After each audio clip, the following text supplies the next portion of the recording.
dia, queridos, a paz do Senhor Jesus. Amém? Vamos chegar aqui para frente, botar aí mais no fundo. Vamos chegar para cá, ficar mais pertinho, para ficar mais fácil a gente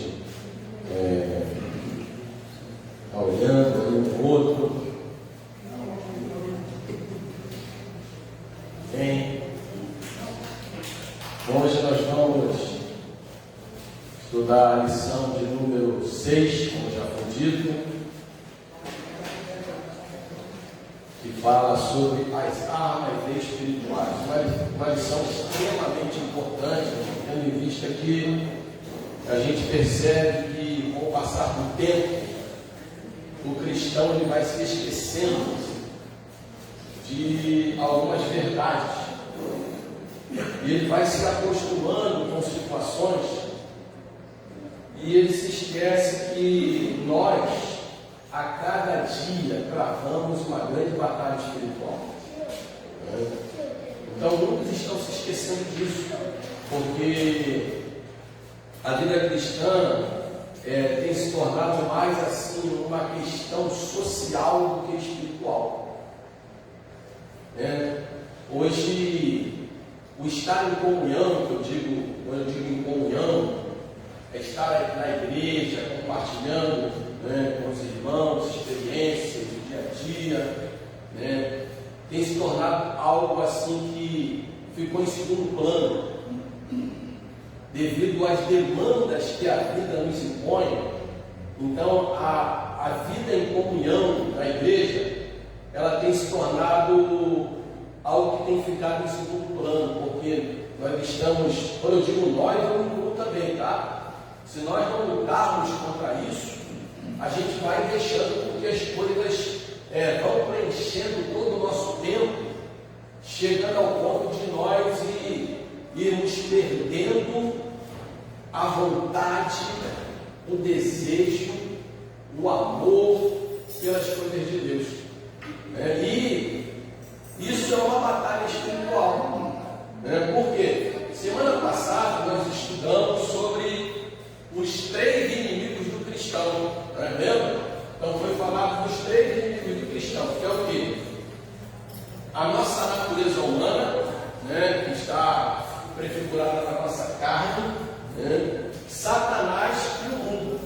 Então os 3 obstáculos que tentam paralisar a nossa trajetória de vida cristã, dentre outros, os 3 principais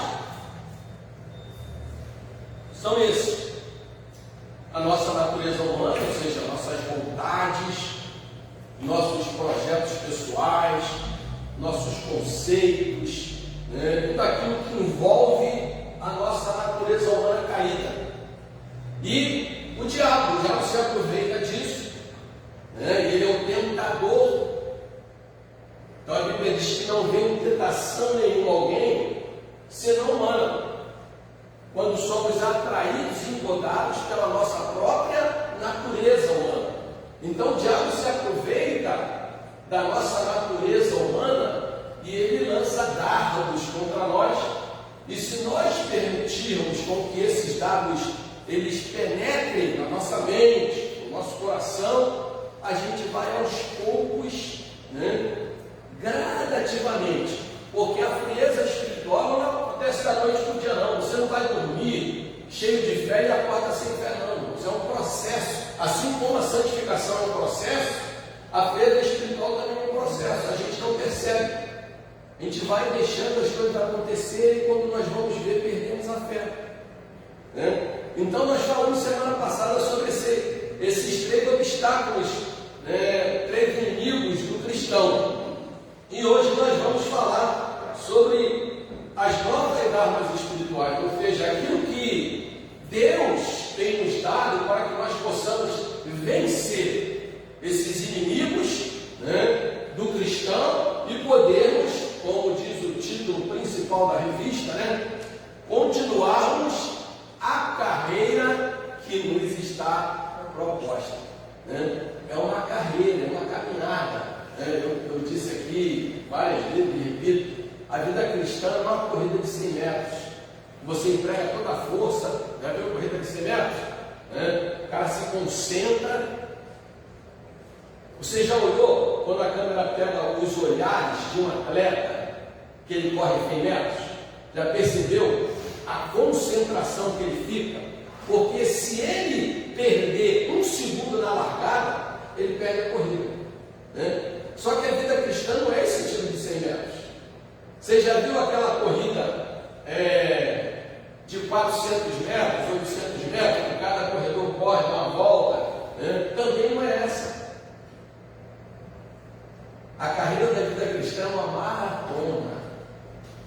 É uma maratona. E numa maratona a gente precisa ter um equilíbrio, né? A gente precisa equilibrar força física, força psicológica, né? E também saber o momento certo que a gente vai acelerar um pouco ou reduzir a corrida, né? Então a nossa trajetória de vida cristã é isso. E dentro dessa carreira, é uma carreira cheia de obstáculos, né? Subidas, descidas, curvas, a gente precisa se desviar de buracos, né? Então a vida cristã é assim, irmãos. Só que o povo está se esquecendo disso, né? Então aqui, como já foi lido o nosso textual, né? Ele fala de que as armas da nossa milícia não são carnais, mas sim poderosas em Deus para a destruição das fortalezas do inimigo. E o que eu acho interessante dessa verdade prática, que ela diz assim: diante da batalha espiritual, temos poderosas armas à nossa disposição. Então hoje nós vamos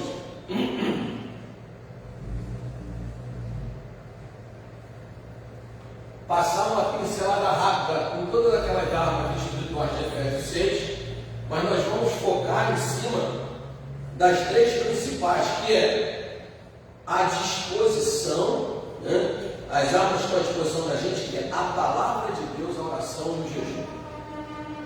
Essas três, elas, de certa forma, são elas que sustentam as armaduras, né? Então nós vamos falar um pouco disso hoje, né? Então a primeira coisa que a gente precisa aprender, a nossa lição de hoje, ela tem três objetivos. O primeiro objetivo, nós precisamos entender, aqui na lição do professor, mas vocês não têm isso, está orientando o professor a enfatizar o sentido que as armas do crente, enfatizar o sentido que as armas do crente recebem nas Escrituras. Qual o sentido dessas armas, né, que nós recebemos nas Escrituras? Então, nossas armas, nós recebemos elas através das Escrituras Sagradas, né? O segundo objetivo, a gente precisa sair daqui com a percepção, né, da importância dessas três armas espirituais que nós vamos falar, hoje, que é a palavra de Deus, oração e jejum. E o terceiro, nós precisamos sair daqui com uma convicção que o modelo de vida cristã para nós vencermos as nossas batalhas, o modelo é Jesus. O modelo não é homem nenhum, o modelo não é coach, o modelo não é o pastor da igreja, o modelo não é o padre lá para a igreja católica, não, o modelo é Jesus. Então, se o líder, o pastor, o líder de departamento, se ele espelha, ele reflete a figura de Jesus, então aí a gente pode dizer, como disse Paulo, né? Sede meus imitadores, como eu sou de Cristo, né? E isso as pessoas estão esquecendo. Muitos líderes que não refletem em nada a imagem de Cristo. E tem muita gente seguindo pessoas que não estão buscando se tornar semelhante a Cristo, porque todos nós estamos num processo. Nós estamos a cada dia nos esforçando, trabalhando, buscando intimidade com Deus, para que nós possamos nos tornar mais parecidos com Ele. Nessa terra nós não vamos alcançar a plenitude. Nós vamos alcançar a plenitude quando nós ressuscitarmos com Ele, que é a Bíblia diz que nós teremos um corpo glorificado, onde aquilo que é mortal se revestirá de imortalidade, onde aquilo que é corruptível se revestirá de incorruptibilidade. Então dirá: cada foi a morte da vitória, né? Então, nós estamos num processo. Você pode dizer para quem está ao lado, fala: eu e você estamos num processo. Sabe? Mas nós estamos em processo lutando, irmãos. É uma batalha diária. Diariamente nós lutamos contra a nossa natureza humana. Diariamente nós lutamos contra o diabo. Diariamente nós lutamos contra esse sistema corrupto. Quando eu digo corrupto, eu não estou falando dessa corrupção econômica, não, eu estou falando corrupção moral, espiritual, onde tudo se tornou relativo, não há mais absolutos, né? Onde as verdades, cada um tem suas verdades, o que é verdade para você não é verdade para mim, né? Então nós estamos vivendo um tempo difícil, um tempo de grande batalha. Quer ver uma grande batalha que a igreja de hoje trava? É o estudo da palavra de Deus. Esse mês, um grande ministério, eu vou citar nomes aqui, que sempre foi modelo de escola dominical, decretou o sepultamento da escola bíblica dominical. Não tem mais escola bíblica dominical de domingo. Por quê? A gente entende. As pessoas trabalham a semana inteira, né? Então, o diabo tem criado tantas coisas que o crente tem que trabalhar muito. Não só o crente, não, todos nós. Para o quê? Para sustentarmos o espírito consumista que nós abraçamos. Foi lido aqui no texto: aquele que é a riqueza, como é que foi? Aquele que busca somente a riqueza, ele está causando caminhos para ele mesmo tropeçar. Ele diz que ele nunca vai alcançar. A irmã, quando chegou aqui, também falou uma coisa interessante, né? Ela falou assim: pastor, quando a gente vive a palavra de Deus, a gente não precisa correr atrás das bênçãos. As bênçãos que vão me alcançando. Só que nós, irmãos, nós, igreja do Senhor Jesus, quando a gente fala: não nos conformeis com esse mundo, aí muitas pessoas avaliam esse versículo somente na questão do pecado, da imoralidade, e não nos conformar com esse mundo, com o estilo de vida, o estilo consumista, né? Que esse mundo tem. Então coloca sobre nós um peso em que a gente tem que trabalhar muito. Para o quê? Para suprir esse espírito consumista que nós abraçamos. Não é verdade? Quer ver um exemplo? Isso aqui está tudo dentro do contexto da aula, tá? Não está na revista, mas está no contexto. O cara compra um carro para ele pagar em 70 prestações. Aí ele sai com o carro, tá? Sai com o carro e sai com o carnê de maturaço. E ele vai ter que trabalhar, porque ele comprou um carro que estava além da capacidade financeira dele. Então ele vai ter que trabalhar igual um louco, vai ter que ter 3, 4 empregos para conseguir pagar aquele carro que ele comprou, porque ele precisa mostrar para a sociedade que ele tem status. E dependendo, né, da função dele, ele tem que mostrar que ele tem mais do que quem está abaixo dele. E aí, com isso, a pessoa vai se enrolando em dívida, e aí o diabo, aí, que é o adversário das nossas almas, começa a oprimir. E é onde você vê pessoas se suicidando, pessoas entrando em depressão. Entendeu? Por que hoje a nossa sociedade é a sociedade mais doente de todas as épocas? Porque nós escolhemos um estilo de vida que nos oprime. E aí, a lição de hoje, ela vai nos ajudar a vencer essas coisas, né? Então vamos aqui na introdução. Pega a sua revista aí, a gente vai usar a revista.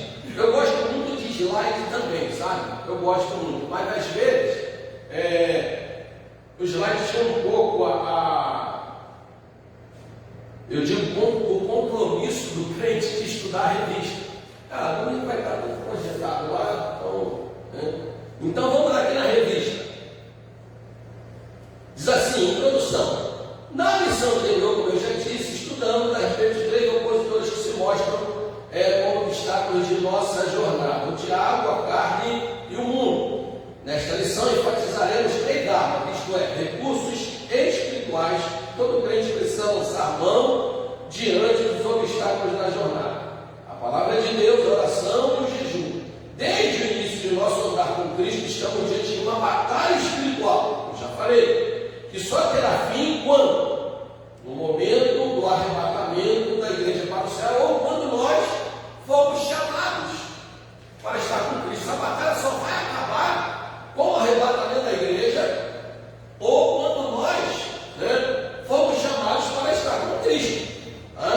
Então vamos lá, item armas do crente. Irmãos, se você quiser fazer alguma pergunta, você pode fazer, tá? Se a gente não souber responder hoje, a gente pede ajuda dos universitários. Se os universitários não souberem responder, que vai anotar e vai trazer na semana que vem a resposta, tá bom? Ou manda pelo zap. Então vamos lá. Armas do crente. As armas. De um modo geral, podemos classificar as armas como instrumento de ataque e de defesa. Então as armas espirituais, as armas do crente, eu vou botar as armas do crente, elas podem se classificar primeiro quanto à sua natureza. Isso aí não está lá na revista, tá? E quanto ao seu emprego. Quanto à sua natureza, as armas do crente, elas são espirituais, não são carnais. Quanto à sua natureza, tá? Então, quanto à natureza das armas que nós temos, elas não são carnais, elas são espirituais. E aí, quando eu digo carnais, eu não estou falando da pistola, do fuzil, não. Eu estou falando carnais, elas não são armas que saem da nossa mente e do nosso coração. Ou seja, a vingança é uma arma carnal. É uma arma carnal. O ressentimento é uma arma carnal. O abandono, o desprezo, quando a gente despreza alguém que nos feriu, que nos maltratou, é uma arma carnal. Então, por isso que quando a natureza, as armas são espirituais, elas não procedem do nosso coração, ou seja, do coração humano e nem da mente humana. Quando a gente arquiteta alguma coisa para fazer com alguém, para dar o troco, essa arma ela é carnal.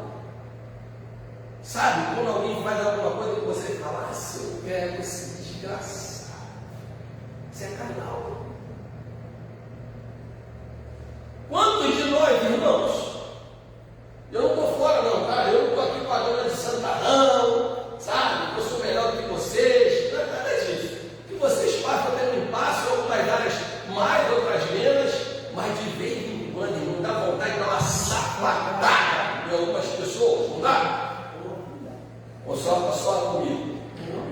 Não, sapatada não, mas de vez em quando dá vontade de encher a mão, mandar, ou pegar uma pedra. Ou então orar pedindo, Senhor, faz justiça, mas tu está pedindo vingança, não está pedindo justiça. Então são armas carnais. Por isso que quanto à natureza, as nossas armas precisam ser espirituais. Lembra de Davi? Um exemplo claro de armas carnais e espirituais, ali é uma figura, uma alegoria. Quando Davi vai lutar com um gigante, e aí ele chega diante do rei e diz que vai lutar contra o gigante, todo mundo ri dele, despreza Davi, o próprio rei diz, mas você é um jovem, ele é um guerreiro, ele tem uma armadura assim, assado e tal. E aí Davi lembra daquilo que Deus havia já feito através da vida dele, ele traz a memória que Deus já havia livrado ele de um leão, de um urso. E aí então o rei Saul, ele pega e coloca as armaduras dele em Davi. E a Bíblia diz que Davi não consegue nem se mexer com aquelas armas. Por quê? Porque Davi era um homem segundo o coração de Deus.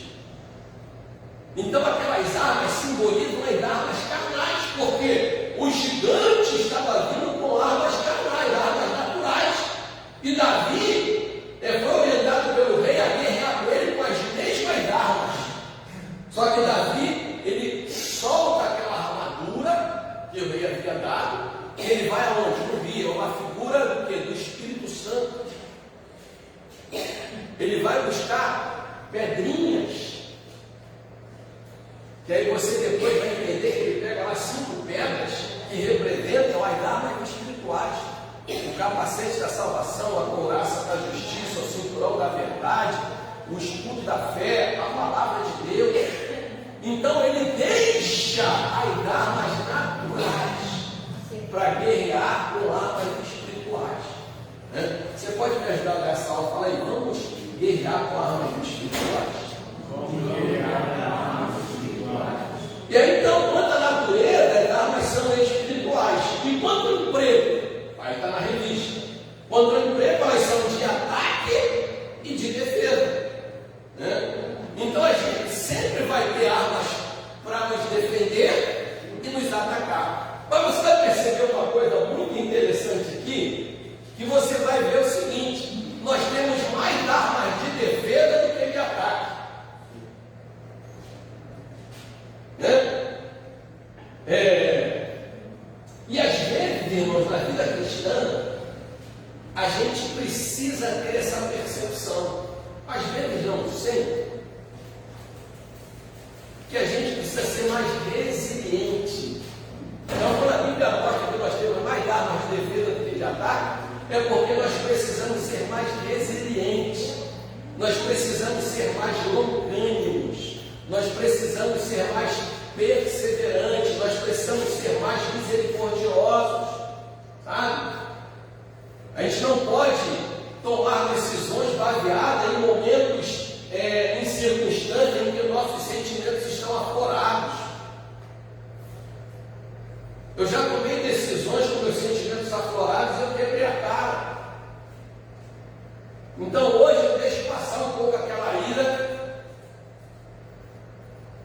A gente respira fundo, conta de 1 até 10, vai e pede o Espírito Santo, me ajuda, porque a Bíblia diz que irai-vos e não pequeis. Então a gente pode se irar, porque a ira, ela faz parte da natureza humana também. Mas diz que a ira pertence ao Senhor, a vingança pertence ao Senhor, não nós. Né? Então, quando a Bíblia mostra que nós temos mais armas de defesa, vamos ver na revista. Na Escritura, dos principais instrumentos, ele mostrou, na Escritura, dos principais instrumentos de ataque são espada, vara, funda, arco e flecha, lança e dardo. Mas quando você vai ver os de defesa, você vai ver escudo, couraça, caneleira, capacete, cinturão. Né? Quando fala aqui de lança e dardo, são coisas semelhantes. Né? Quando fala de vara, espada e funda, são coisas semelhantes, usadas pelo mesmo prego, mas em épocas diferentes, de acordo com a condição financeira de cada guerreiro. Então Davi ele guerreava com a funda, por quê? Porque ele não tinha dinheiro para ter armas. Ele era um pastor de ovelha, ele era um soldado. Entendeu? Então Davi ele vai e guerreia com armas, né? Não as armas que o mundo oferece, mas ele vai no ribeiro, que é uma figura do Espírito Santo, para pegar aquelas pedras que simbolizam armas espirituais. Então aqui na lição fala da espada, né? 1 Samuel 17:45, fala da vara, né? Quando diz, ó, a tua vara e o teu cajado me consolam. Né? Então o pastor, ele tem o cajado e tem a vara. O cajado é para puxar a ovelha, não tem nada aqui, né? O cajado é para puxar a ovelha quando ela está se distanciando do caminho. Você vê que o cajado, na verdade, o cajado antigo do pastor, ele era reto, mas ele tinha umas curvas na ponta, e tinha uns que tinha uma curva e uma outra ainda assim, porque a primeira era para tirar o galho, que a ovelha porventura estivesse presa, e a segunda era para enfiar no pescoço da ovelha e puxá-la para tirar ela daquele embaraço. Né? Mas a vara não é para a ovelha. A vara é para quem? Para o lobo. É para a afugentar o lobo. Mas de vez em quando, no meio da igreja, tem o quê? Lobo com capa de ovelha. Então ele tem que largar a vara. Entendeu? Então a vara, ela é uma espécie de instrumento de ataque. Assim como a funda, porque ela lançava pedras à distância. Né?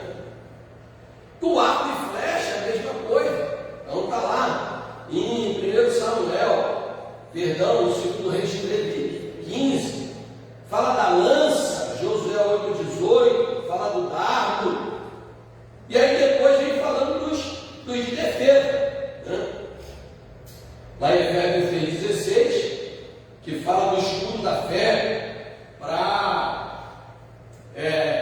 impedir com que as flechas e gases inflamados do maligno nos alcancem. Então, o escudo do soldado romano era chamado pavê, que era um escudo que pegava da cabeça até a planta dos pés. Então, o soldado romano, ele usava esse escudo que era chamado pavê, que ele protegia o corpo inteiro. Quando a gente vê esses filmes épicos, você vê que os soldados se reúnem e todos se fecham atrás do escudo para proteger dos dardos inflamáveis, porque era aqueles dardos que tinha chama na ponta e era lançado à distância. Os flecheiros lançavam das muralhas da cidade, para os guerreiros que vinham avançando contra a cidade. Então, quando era lançada aquela chuva, aquele emaranhado de flecha em chamas, os soldados se fechavam, se escondiam atrás do escudo e aqueles dardos batiam no escudo e depois eles iam avançando assim. Então assim é a vida do crente. Quer ver? Abre aí para a gente ler. Efésios 3,16. Julien, participe comigo. Tomando sobretudo o escudo da fé, com o qual podereis apagar todos os dardos inflamados do maligno. Olha só, tomando sobretudo. Vocês conhecem aquele casaco chamado sobretudo? Aqui no Brasil a gente não usa, não faz bem para isso, né? Mas quando você vai de repente para o sul, vai passar mais frio, vai para Campo do Jordão, olha, para Campo do Jordão, os irmãos já é demais, né? Vai para Campo do Jordão, tomar um chocolate quente, né? Ou vai para Penedo ali no inverno, ou vai para Gramado. Você tem que botar o que? O sobretudo. Né? Então, por exemplo, sobretudo, ou seja, a fé, ela é um escudo protetor que ela protege a cabeça, protege o corpo, protege os pés. E isso, não, quando a Bíblia fala sobretudo o escudo da fé, não está escrito à toa não, tem uma finalidade. Né? Olha só, você já tem o capacete da salvação, que já é uma proteção. Você já tem o quê? A couraça que protege toda essa região aqui do corpo. Veja só como a Bíblia, eu tinha até essa lição no slide, que mostra esse estudo todo, mas eu falei, não vou levar slide hoje não. Hoje a gente vai olhar no olho de todo mundo vai olhar no meu olho, a gente vai, né? Então, veja só, a couraça, ela protege o que? Essa região dos órgãos. Protege o fígado, o rim, o coração, o baço, o pulmão. Então ele está falando da couraça da justiça, ou seja, a justiça de Deus, que nós somos justificados através da fé, como diz lá em Romanos 5. O escudo ele protege, ou seja, ele faz uma antiproteção à couraça. Aí quando o escudo, por exemplo, um dardo inflamado, porque os escudos daquela época, de alguns exércitos, os exércitos não tinham domínio de trabalhar com ferro ainda, os escudos eram feitos de couro. Então só os grandes exércitos que tinham dinheiro para trabalhar com ferro, os filisteus, eles avançaram muito rápido nessa técnica de construir espadas de ferro mais poderoso. Mas a maioria tinha um escudo do quê? Um escudo de couro. Então às vezes o escudo pegava fogo, mas aí tinha a couraça. Então, quando diz sobretudo, é que o escudo vai proteger a nossa mente dos dardos do maligno, o escudo vai proteger o nosso coração de não ser inflamado por ódio, ressentimento, desejo de vingança. Ele vai proteger o nosso estômago de alimentos que, porventura, nós possamos ingerir alimentos espirituais que vai nos causar transtornos espirituais. Então ele diz aqui, sobretudo o escudo da fé. Aí, o capacete da salvação. Quando 1 Samuel fala do capacete, fala das caneleiras. Eu, quando li esse texto, eu me lembro da época que eu fui para a missão de paz no Haiti. Irmãos, era um negócio de louco. Você estava dentro do batalhão de paz, aí você estava lá com o coturno, calça, a camiseta, e quando estava um pouquinho frio, colocava lá um casaco e tal. Mas quando você ia para a rua, quando você ia para o combate, para o conflito, a gente colocava o que chamava de sobretudo. Era o tudão, era capacete, era colhete, era cotoveleira, era abraçadeira, era joelheira, caneleira. Tu andava igual um robô assim.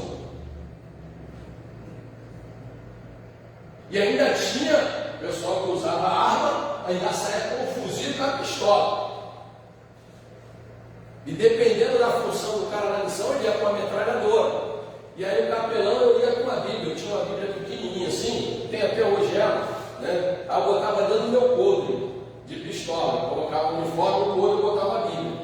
Aí quando eu entrava na viatura para sair, o pessoal, capelão, você não vai pegar sua arma não? Eu falei, já estou armado, meu filho. Ela, cadê? A palavra de Deus. Aí eu dizia para ele, essa aqui é a arma mais poderosa que tem. Ela mata o velho homem e faz dele uma nova criatura. Falava, essa arma aqui, o cano dela tem 2 raias, Antigo e Novo Testamento.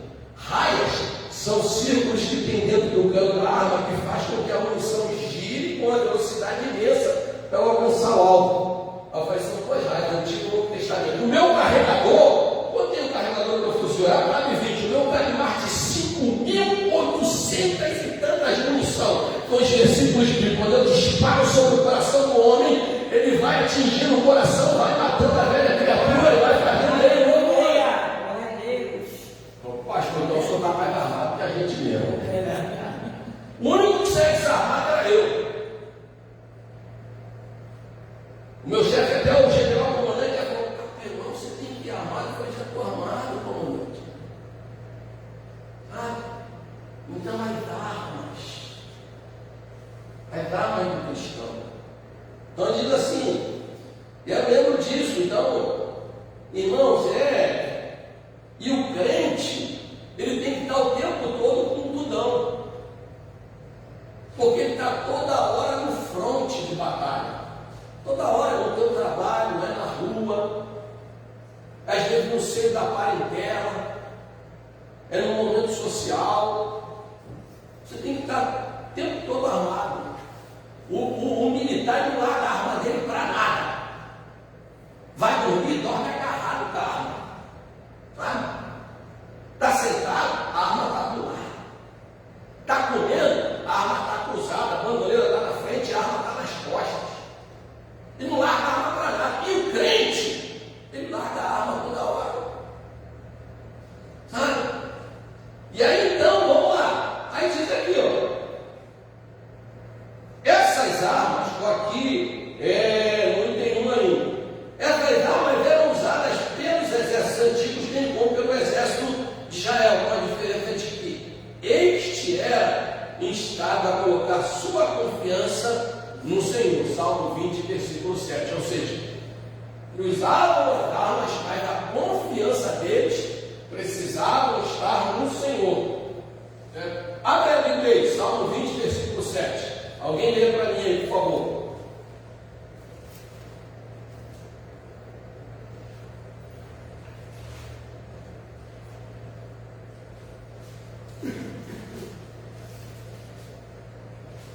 Uns confiam em carros e outros em cavalos, mas só faremos menção no nome do Senhor, nosso Deus. Então, uns confiam em carros, outros em cavalos, mas nós faremos menção no nome do Senhor Jesus. Nós vamos nos amar? Sim, mas a nossa confiança precisa estar em Deus, né? Item 2, estratégia do inimigo. Nós já falamos das armas, segundo a classificação delas quanto à natureza e emprego. Então, as estratégias do inimigo, vai na revista. Não podemos desprezar o conhecimento a respeito da força do inimigo de nossas almas. O Novo Testamento revela o que o diabo é capaz de fazer para ludibriar as pessoas. Irmãos, olha para mim aqui. Para nós entrarmos numa guerra, nós precisamos conhecer o nosso inimigo. Ninguém entra numa guerra sem estudar o seu adversário. Então, normalmente se manda, né? Lembra de Moisés? Ele mandou os espias. Normalmente se envia oficiais avançados para estudar, para conhecer o território, o tipo de arma que usa, qual é a estratégia. Então é a mesma coisa, nós como igreja, nós precisamos conhecer o nosso adversário. Não para enaltecer a sua capacidade, não é isso. Para nós sabermos como nos defender dos seus ataques. Porque o nosso Deus, ele é infinitamente mais poderoso do que o nosso inimigo. Ele é infinitamente mais. Eu vejo em lugares que fica enfatizando muito o poder do diabo. O diabo tem poder, realmente. Ele não perdeu o seu poder, ele perdeu a sua glória quando ele caiu. Mas o poder dele ele não perdeu, nem a sua capacidade de sagacidade, nem a sua sabedoria. Ele não perdeu nada disso, ele perdeu a glória, ele foi desfigurado da glória de Deus, né? Mas a gente precisa conhecer, para a gente poder saber como lidar com ele, né? E aí então a Bíblia aqui, a lição diz assim, ó, ele tem algumas estratégias. A primeira, arrebatar a boa palavra do coração. Mateus 3,19. Não dá para ler o texto, cada tempo, ele avança. Então, por exemplo, o crente recebe uma palavra poderosa para aqui na igreja. Aí ele sai por essa porta cheia de fé. Quando ele chega em casa, aí se ele tem alguém em casa que não compartilha da mesma fé, aí já lança uma palavra, ou no meio do caminho acontece alguma coisa, no trânsito, o cara dá uma fechada nele, né? Irmãos, o melhor lugar para provar a vida de um cristão é o trânsito. O trânsito prova o nosso caráter cristão. O cara dá uma fechada, porra! Misericórdia, Jesus. Eu contei aqui já uma vez, o cara roubou meu telefone no trem. Eu de bobeira, sentei ele perto da porta do trem, falei pro celular, todo inocente. E eu não percebi que tinha um cara parado na porta, assim, do meu ladinho, só ali, ó, o diabo. Vou pegar esses dois do lado. Pegar o celular desse trouxa. Eu tô ali, eu estava indo pro médico. Eu já tinha ido, eu estava fazendo, eu ia fazer quimioterapia. E aí estou ali. De repente o trem parou, a porta abriu, ele continuou. Quando tocou a luzinha e a porta ia fechar, ele deu bote, pegou meu celular e saiu. Só que eu fui mais rápido que ele. Irmão, sou coisa assim, do reflexo da natureza humana. Eu, humanamente, eu jamais ia fazer aquilo. Se eu parasse para pensar, aquilo é doideira. Aí eu levantei rápido, botei o pé na porta, a porta bateu no meu pé e fechou de novo. E aí está eu correndo atrás do cara, o cara um gigante, eu da vizinho, eu correndo atrás do cara falando, seu filho do capeta, eu vou pegar meu celular de volta. Imagina se alguém filma aquele negócio. Aí o pastor Daniel aqui, e aqui era bombado nas redes sociais, né? Ó, o pastor Daniel, filho do capeta, eu vou te pegar, eu vou te pegar. E o cara grande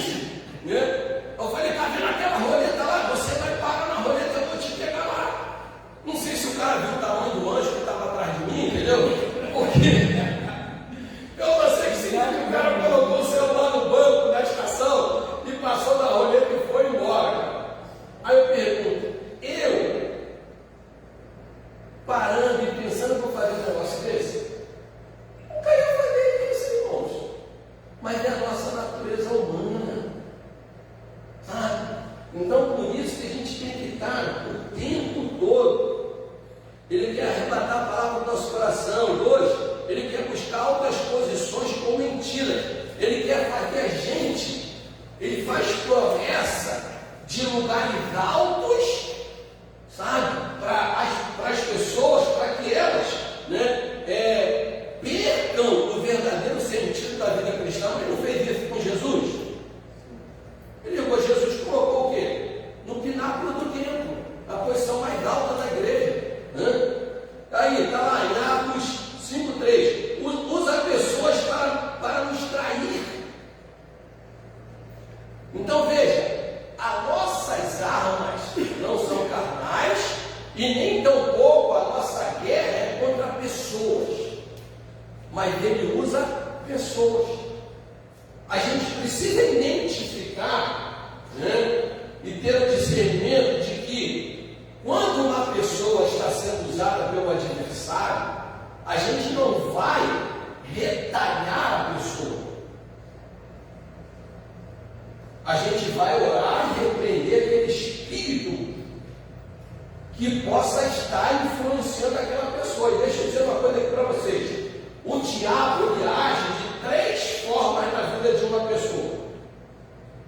Ele pode, em primeiro lugar, sugestionar. Tá? Então sugestiona uma coisa. Foi o que ele tentou falar com Jesus. Tu és o Filho de Deus? Que foi uma sugestão.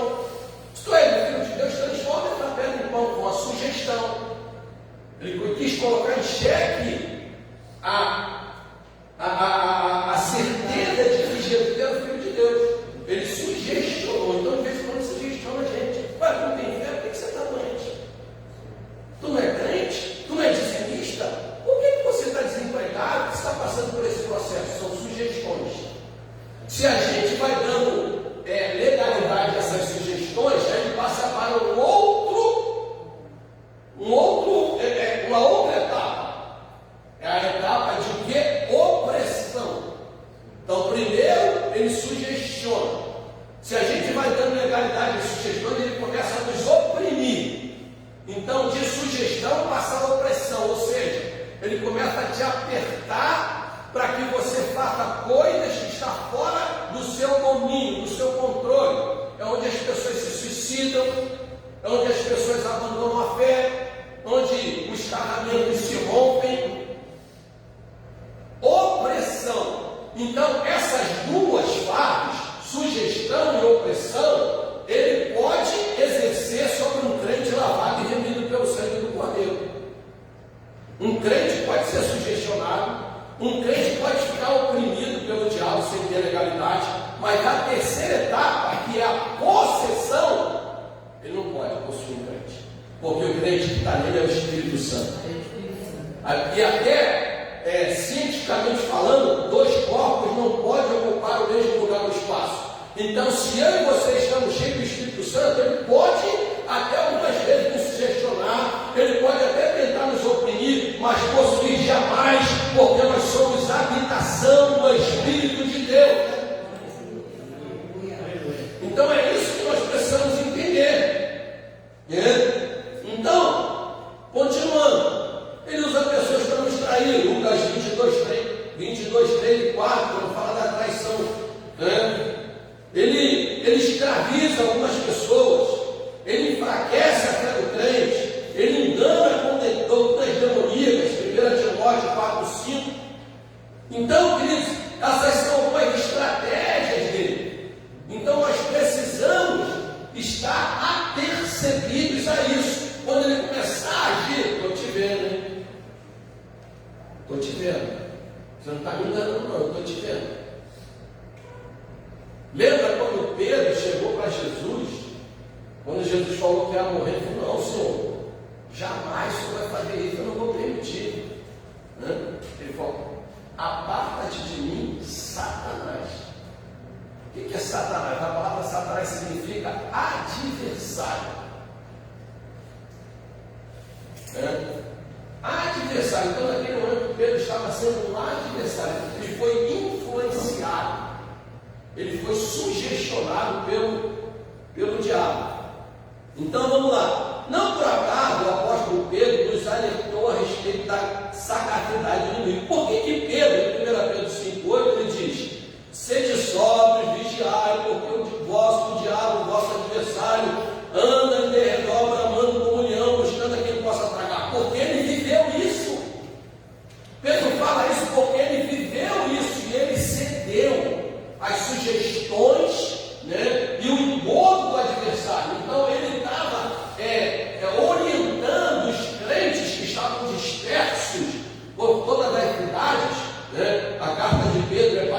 vai ver logo no início ali, são os crentes que estavam dispersos por várias cidades.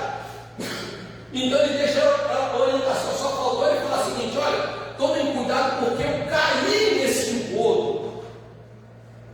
Eu caí nesse engodo de Satanás. Eu fui deixando ele me seduzir, eu fui deixando ele me persuadir, eu fui deixando ele me sugestionar. E eu comecei o quê? Primeiro, eu comecei a seguir Jesus de longe. Depois eu neguei Jesus. Porque ele foi sugestionado: ó, tu vai continuar seguir esse homem, ele vai morrer e você vai morrer junto com ele. Então, por isso que ele diz, né? Sede sóbrio.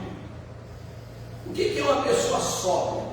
É a pessoa que está no domínio da razão, sabe?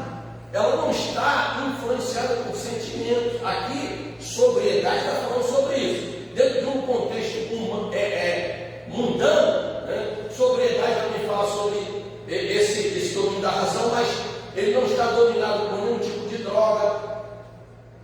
Quem está embriagado não está sóbrio. Quem está com o efeito de qualquer outro tipo de droga, né?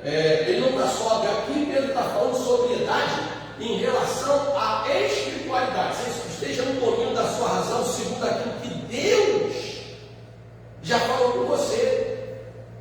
E não se deixe embriagar-se por coisas que o inimigo, o adversário das nossas almas, está lançando contra você. Muitos crentes perdem a fé por quê? Porque entram num processo de luta, de adversidade, uma enfermidade, um desemprego, um conflito no lar. Aí o diabo começa: cadê teu Deus? Tu não está na igreja todo domingo de manhã, tu não lê a Bíblia, tu não ora, tu vai na quinta-feira, engate a quinta, e está acontecendo isso contigo. Aí se você vai dando, ele vai falar: é verdade. Aí fala: que está adiantando vir para a igreja? É verdade. Vai aproveitar a vida? Ele fala: é verdade. Ele vai só. Ou seja, a gente vai deixando com que os sofismas, deixando com que as narrativas, as mentiras com aparência de verdade vá tomando conta dos nossos sentimentos e da nossa mente. Por que em Provérbios 4:23 diz que de todas as coisas que vocês devem guardar, guardem o vosso coração, porque nele procedem as saídas da vida? Não temos que estar vigilantes o tempo todo. 3. O chefe de toda a força do mal. Ele é o chefão, irmãos. Ele é o chefe, ó. O apóstolo Paulo descreve claramente que o diabo é o chefe de todos os poderes das trevas que batalham contra nós. Efésios 6:11. Abre aí. E o crente que não gosta nem que fale o nome do diabo, já viu? Revestivos de toda a armadura de Deus, para que possais estar firmes contra as astutas ciladas do diabo. Olha só, revestivos das armaduras de Deus, ou seja, o capacete da salvação, a couraça da justiça, o trono da verdade, o escudo da fé, sapato da preparação do evangelho da paz, para que vocês vencerem Ciladas do diabo. Ciladas do diabo. Uma vez eu falando sobre isso, olha só que coisa de louco, né? Eu falei: irmão, tem que vigiar contra esse lado do diabo. Cruz credo, pastor, não fala isso, não me dá.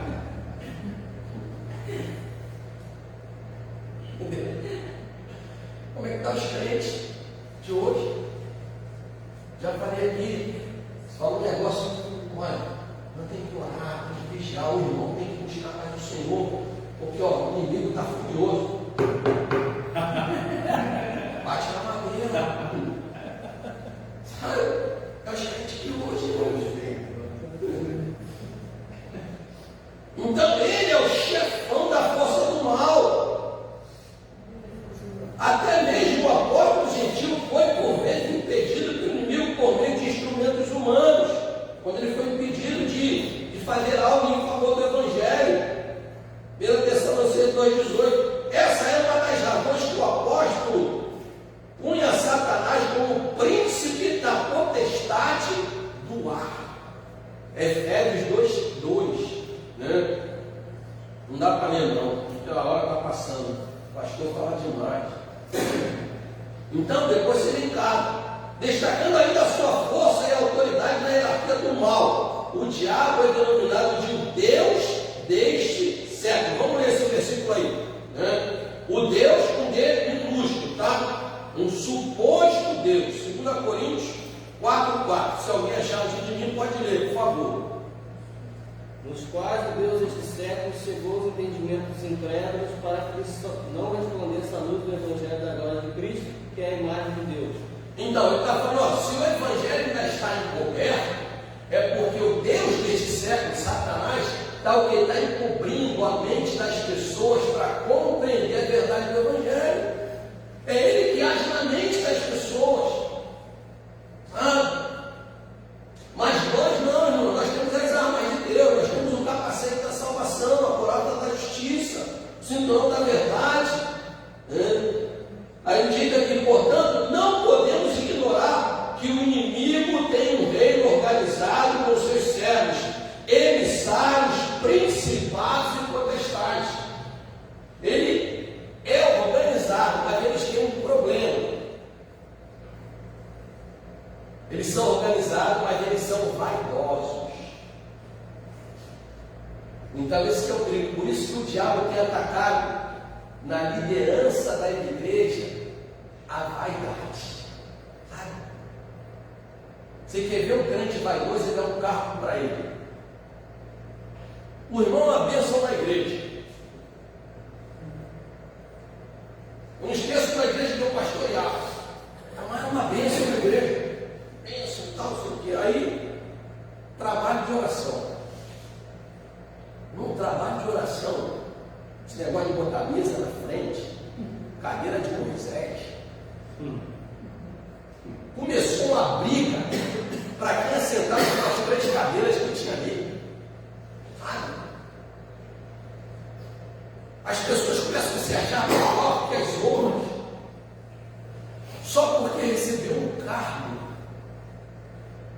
Eu falei, ó, acabou, não tem mais ciclo de oração agora. Agora tem quadrado na palavra. Sabe? Começa uma vaidade, irmãos. O irmão trabalha muito bem e tal, sem cargo. Aí você separa ele para o diaconato. Já começa a orar, irmão. Aí você consagra o presbitério. Ele não quer fazer mais nada na igreja, porque agora eu sou presbítero. Não pode. Aqui não tem isso não, tá? Eu estou falando aqui em geral. Se a gente vê presbítero aqui, servindo Santa Ceia. A gente vê presbítero na portaria trabalhando. A gente vê pastor aqui abrindo o portão. Irmãos, que igreja é essa? Não somos melhores do que ninguém, nós somos diferentes. Diga para quem está perto de você falar, não somos melhores que ninguém, nós só somos diferentes. Sabe? Nós somos diferentes, irmãos. Então não podemos deixar com que o diabo nos influencie, né, com relação a essas coisas. E tem 2. As 3 armas espirituais, que a gente vai fazer um pacote aqui agora. Né? A palavra de Deus, a oração e o jejum. São as 3 armas mais importantes e que o crente está esquecendo dela. Por que o diabo faz de tudo para o crente não estudar a Bíblia? Enche de coisa para fazer, para ele não ter tempo para estudar a palavra de Deus, meditar na palavra de Deus, porque ele sabe que o crente que estuda a palavra, que medita na palavra, que pratica a palavra, ele é um tição tirado do fogo. Sabe? Porque ele sabe como guerrear com o adversário. Porque a gente está vendo uma geração de crente Nutella, crente cheio de mimimi, porque ninguém quer estudar mais a Bíblia. Sabe? A Bíblia agora virou sua souvenir, ela fica lá na estante, ou na prateleira, ou na cabeceira do quarto, da cama no quarto. Um amuleto, né? O Salmo 91. Virou um amuleto, Salmo 91, Salmo 23, Salmo 46. São as partes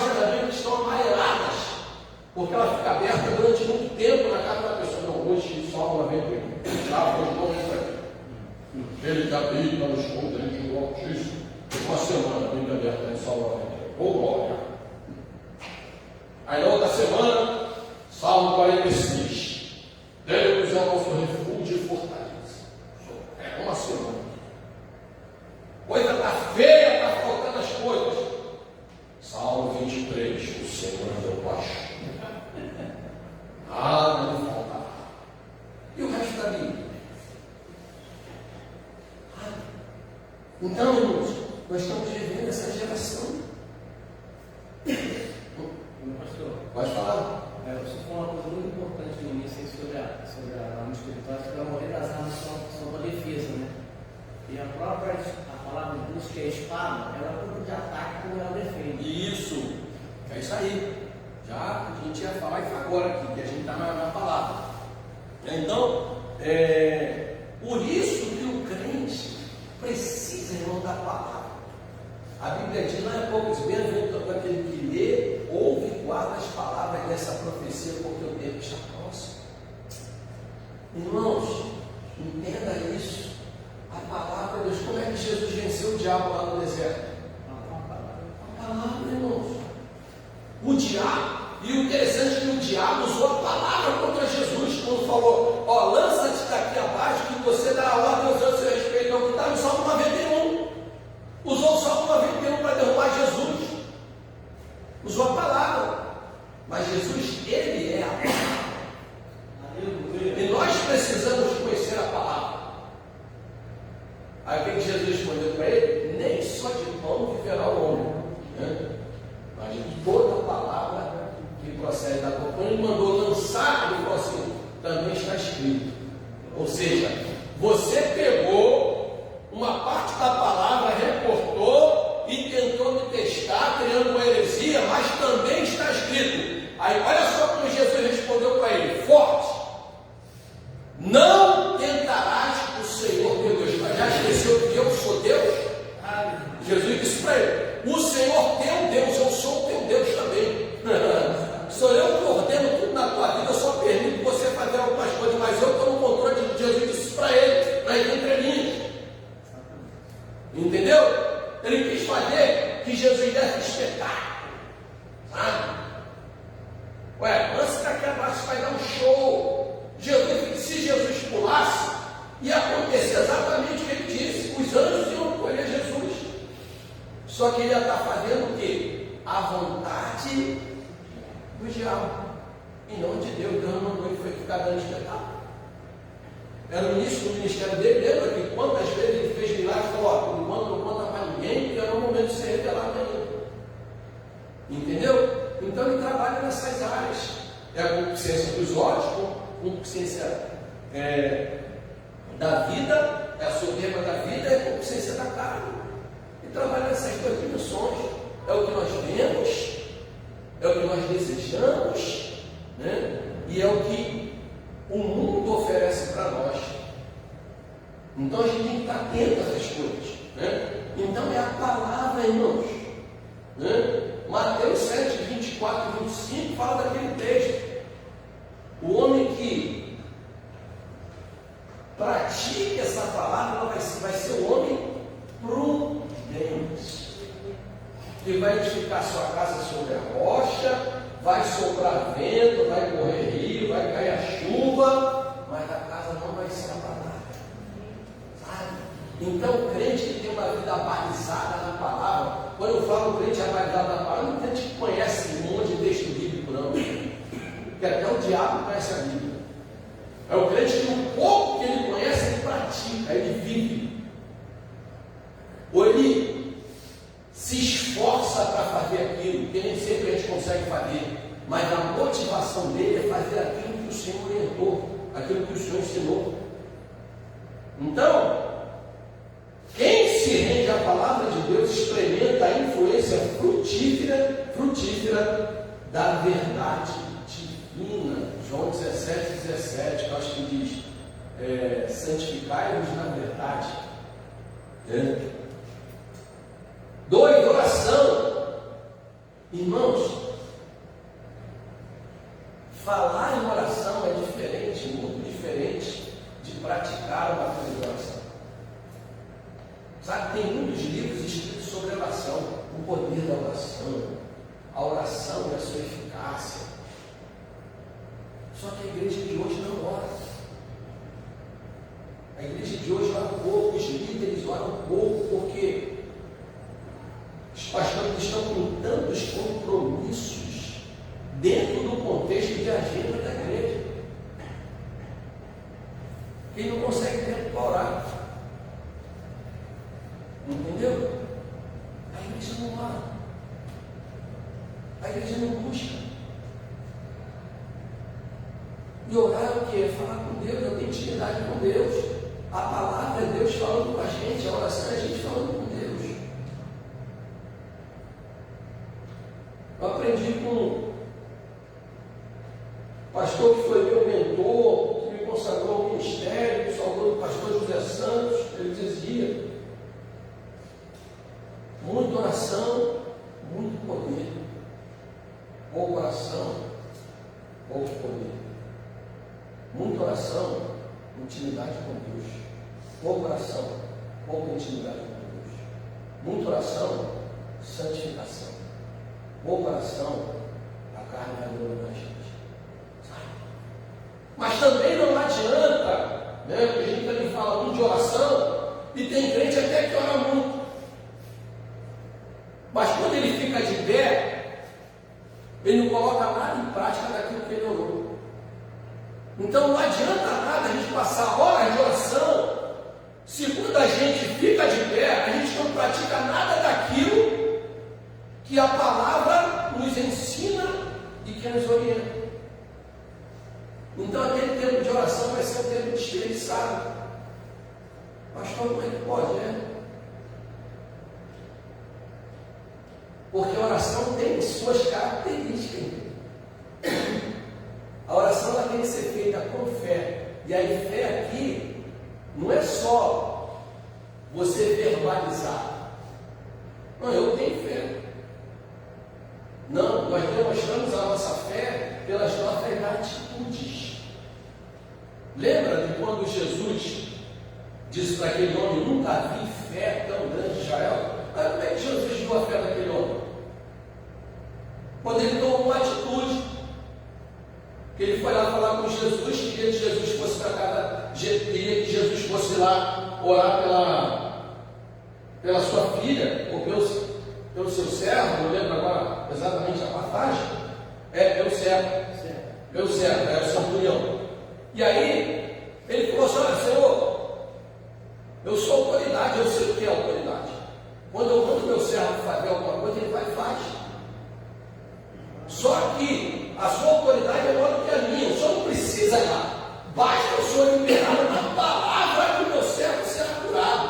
Aí Jesus falou: nunca vi fé tão grande em Israel. Porque as pessoas querem que eu vá lá, coloque a mão. As pessoas querem que eu vá até o local onde ele falou que só se eu liberar uma palavra. Então ele falou: nunca vi fé tão grande em Israel. Ou seja, Deus vê a nossa fé pelas nossas atitudes. É assim que nós revelamos a fé. Então, quando a gente fala de uma oração com fé, é a oração que você vai fazer e depois você vai colocar em ação. Oração, hora de ação. Você vai orar, mas quando você levantar, você vai colocar em prática aquilo que você orou. Senão essa oração não tem eficácia. Eu disse aqui uma vez: não existe oração forte, oração fraca. O irmão chega: pastor, faz aquela oração forte. Aí eu perguntei: o que é uma oração forte? Eu sei o que é oração eficaz, a Bíblia fala. Oração eficaz é aquela que você ora com fé, direcionada pelo Espírito Santo ao Pai, em nome de Jesus. Essa é a oração eficaz. Eu sei do que eu estou orando, eu creio no que eu estou orando, eu estou sendo direcionado pelo Espírito Santo que habita em mim para orar sobre isso. Eu vou orar ao meu Pai, porque eu creio que Ele é poderoso para fazer o impossível.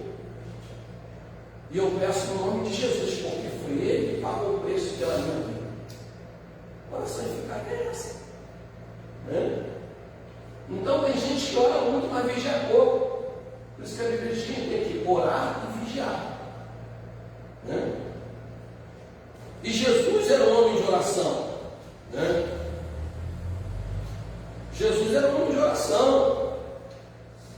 Ele, aqui ó, prestemos atenção para a seguinte declaração: orando em todo o tempo, com todas as ações súplicas no Espírito. Efésios 3,18. Então, aqui Paulo está orientando a nós orar o tempo todo. Como é que é orar o tempo todo? Orar o tempo todo, eu vou andar de joelho na rua? Eu vou andar o tempo todo, Senhor, em nome de Jesus, eu repreendo. Você está aqui. Não. Orar o tempo todo é você estar em espírito, ligado com Deus o tempo todo, atento às coisas que estão acontecendo. E aí você percebe aqui, ó. Eu contei aqui uma experiência que eu tive uma vez no trem. Estava no trem, o cara falando, vão me matar, vão me jogar. Naquela época as portas do trem ficavam abertas, tinha ar-condicionado, aquela bagunça toda. Né? Vão me matar. Aí todo mundo vai, se mata. A pessoa do trem vai, se joga, eu te burro. Eu sentado lá. Ele não vou, não vai. Quem fala que vai, nunca vai. Quem fala que vai, nunca vai. E eu sentado ali no Espírito Santo, fala com esse moço. Não, não sou o Espírito Santo. Não, esse trem aqui eu passaria por. E aí o que aconteceu? Olha só o que Deus fez. Contei que alguns irmãos já sabem. O trem falhou. Para quem é de trem sabe o que é falhar. Deu pane. Aí vem a mensagem: o trem não sei lá destino. Aqueles que querem desça e pega voltando para não sei onde, volta para o céu. Eu falei, eu vou sair para pegar o ônibus. Desci, fui pegar o ônibus. Quando eu chego lá, o ônibus tem que estar lá. O cara, vão me matar! Vou me jogar em do ônibus. Eu falei, não, aí não dá mais. O senhor falou comigo lá, o cara veio para cá, eu estou aqui também. Eu falei, tu não vai se matar! E aí o pessoal, o ônibus cheio, horário, o pessoal pegando o ônibus 6 horas da tarde. Você não vai se matar, porque Deus me colocou aqui para te dizer que Ele te ama, que Ele pagou um preço pela sua vida. Eu estava lá naquele trem, eu ouvi você falar isso, eu me acovardei, mas agora em nome de Jesus. Ele já começou a chorar. Sabe o que ele disse? Ele veio me abraçou e falou: nunca ninguém disse que me ama. Nunca minha mulher disse que me ama. Nunca meu pai disse que me amava. Nunca meus filhos falaram que me ama. E agora o senhor que não me conhece, que está me vindo na vida, diz que me ama, diz que tem um Jesus que me ama. Eu quero saber quem é esse Jesus. E minha esposa com a irmã levantada intercedendo, dois loucos, no fundo do ônibus. Minha esposa falou: não, Jesus abençoa a pessoa que vocês malucos aí. Falei, quer entregar sua vida a Jesus? Então, curva a sua cabeça, fica assim, repita o que eu vou falar aqui. Ele entregou a vida dele a Jesus, e o ônibus dele não passava, nem o meu. Quando ele entregou a vida a Jesus, aí chegou o ônibus dele. Eu falei, tem dinheiro para passagem? Não, eu falei, toma o dinheiro aqui da passagem. Onde é que você mora? Eu moro na Maré. Então, procura uma igreja. Quando você chegar lá, procura uma igreja que estiver aberta, fale com o pastor, confirme a sua decisão aqui, e Deus vai mudar a sua história. Aí ele foi embora chorando. E aí eu entrei no ônibus. Aí outra doideira. Entrei no ônibus, o Espírito Santo agora vai intercedendo por ele. Eu falando língua e desprendendo o ônibus. Abaixou. E o pessoal olhando para ele, foi pagar a passagem, peguei o dinheiro, não tinha caixa de cartão. E aí deu o dinheiro, o cara falando língua de desprendendo, de doido. E fui intercedendo por aquele homem em oração, língua distante. Nunca mais vi ele. Mas tenho certeza que Deus mudou a história dele. Porque eles estavam ali conectados, ligados. E aí, depois daquele dia, eu fiquei com medo de andar de trem. Jesus. Então, irmãos, é isso orando em todo o tempo. Você tem que estar conectado, ligado, ligado, sabe? Vamos lá. O jejum que virou agora realidade, irmãos. As pessoas só fazem dieta para perder peso, mas não conseguem fazer um jejum para consagrar a sua vida. Para perder peso, eu abro mão. Eu abro mão daquele pratão. Eu abro mão das guloseimas, dos doces, mas para consagrar. Irmão, Jesus era o homem que jejuava. Jesus orientou seus discípulos a jejuar. discípulos de Jesus chegam para Jesus e falam: Senhor, olha, os discípulos de João jejuam, porque nós não jejuamos. Porventura, é necessário que vocês jejuarem e ficarem tristes enquanto o noivo está com vocês? Mas quando o noivo for retirado, vocês deverão jejuar. Então nós precisamos, irmãos, voltar à prática do jejum. Ah, pastor, é difícil. Vai treinando. Começa fazendo um jejum, primeiro do café da manhã, mas não só de alimento, jejum de palavras, jejum de redes sociais, sabe? Jejum de televisão, de série, jejum de futebol, sabe? Quando tiver uma final assim, todo mundo vai do lado ao Senhor, hoje jogos. Não vou assistir. Tua carne vai ficar doida, tu vai olhar a televisão ali, lutando comigo, meu Deus. Quanto é que deve estar o jogo? Bem, ai meu Deus do céu, e agora? Eu lembro do testemunho do pastor Ricardo, filho do pastor Walter Mulher, quando ele fez um jejum de Coca-Cola e coxinha. Se ele sabe a mensagem, ele vai rir. Ele via Coca-Cola e coxinha correndo atrás dele. Vou te queimar. Ele falou, irmãos. Ele era viciado. Irmão, sabe por quê? A gente tem que jejuar aquilo que mais te prende. Sabe, não adianta nada, o cara vai falar: eu vou jejuar do café da manhã hoje, até meio-dia. Aí não, eu vou jejuar sábado, eu vou trabalhar, então entro de meia-noite a meio-dia de jejum. Eu durmo meia-noite e acordo meio-dia. Mas jejum não é bom. Eu vou jejuar de meia-noite a meio-dia, tá bom. Então eu vou fazer uma oração meia-noite. Eu vou acordar 3 horas da manhã e vou orar também, vou ler um texto bíblico, vou consagrar minha vida a Deus, vou acordar de novo 6 horas da manhã.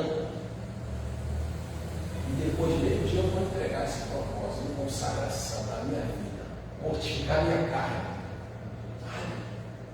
Aquilo que você mais gosta de fazer. Mas não vou jejuar. Aí está jejuando sem comer, mas está lá.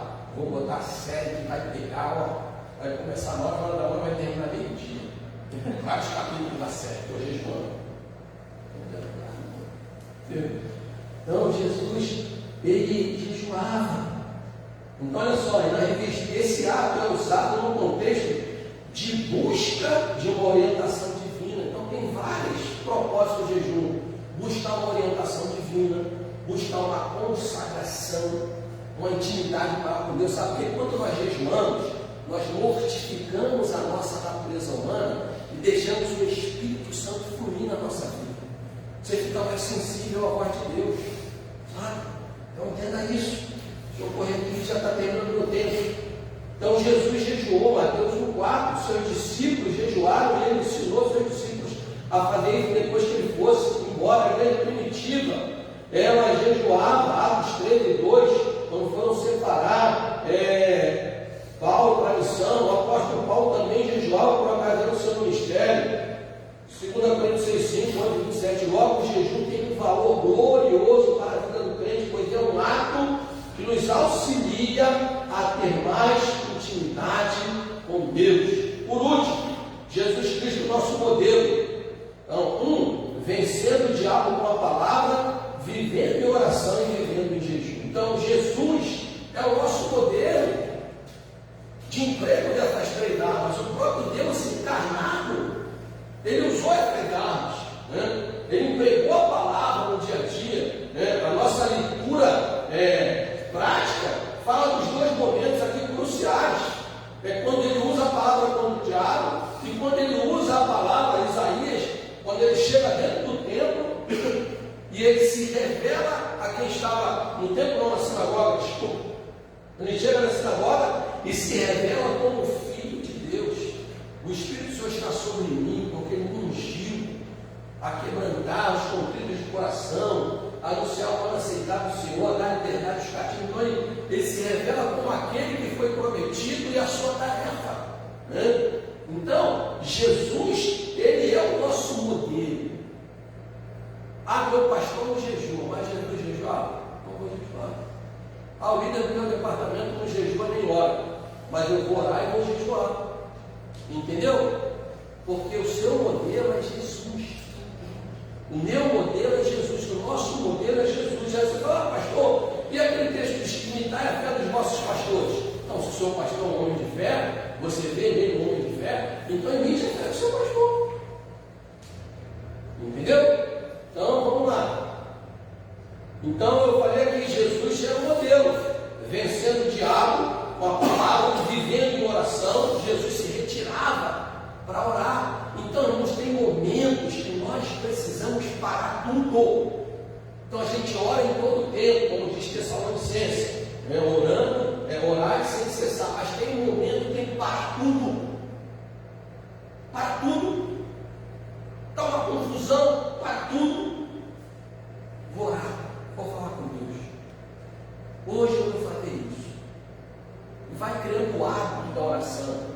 Não é pelo muito falar, é pela motivação. O que está motivando você a fazer aquilo? Porque eu dependo de Deus, eu preciso de Deus, eu confio em Deus, eu espero em Deus, Ele é o meu Senhor, Ele é o meu Salvador.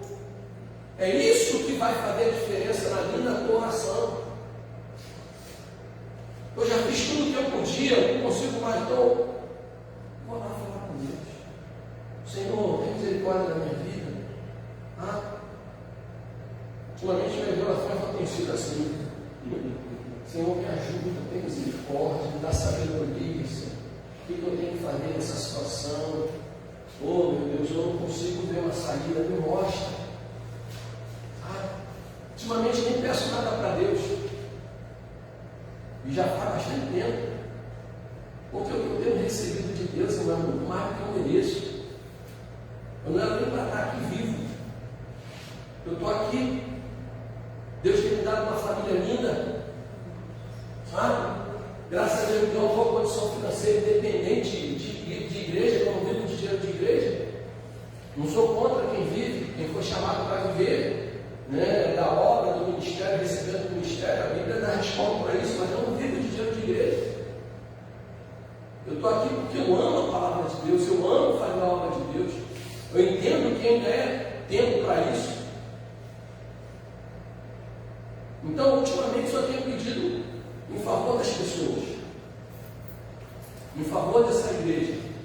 É os propósitos que estão lá no nosso negócio de oração, no nosso propósito de oração. Orar pelos enfermos, pelos desempregados, pelas famílias, orar pelos planos do projeto da igreja, orar pelo nosso Rio de Janeiro, orar pelo nosso Brasil. Irmãos, a gente pede muito para a gente. Não esquece, irmãos. A gente esquece que o mundo está perecendo. E às vezes nós estamos dentro do nosso mundinho, sabe? E a gente esquece que o tempo está próximo. Jesus está voltando, a gente precisa intensificar a nossa tarefa. Mas para isso, a gente tem que usar a fé forte. Tem que usar a palavra, viver a palavra, praticar a palavra, pregar a palavra, testemunhar a palavra. Precisamos orar mais, precisamos jejuar. E aí nós vamos ver Deus fazer coisas extraordinárias. Em nome de Jesus. E aí você vai entender, e eu vou entender, nós vamos entender que o nosso inimigo, ele é ardiloso, perverso. Por isso não podemos ignorar suas estratégias. Contra ele lutaremos com armas espirituais, palavra, oração e jejum.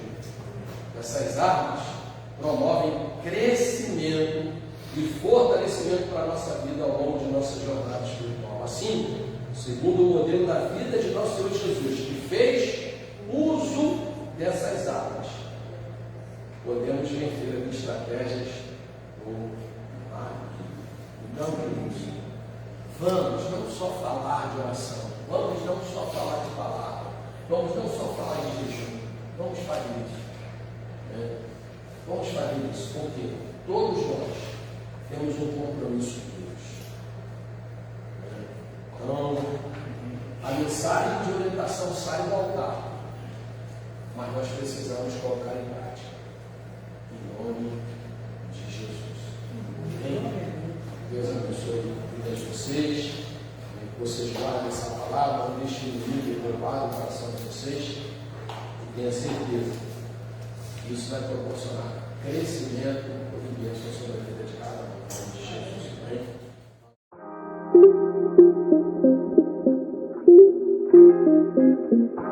Amém?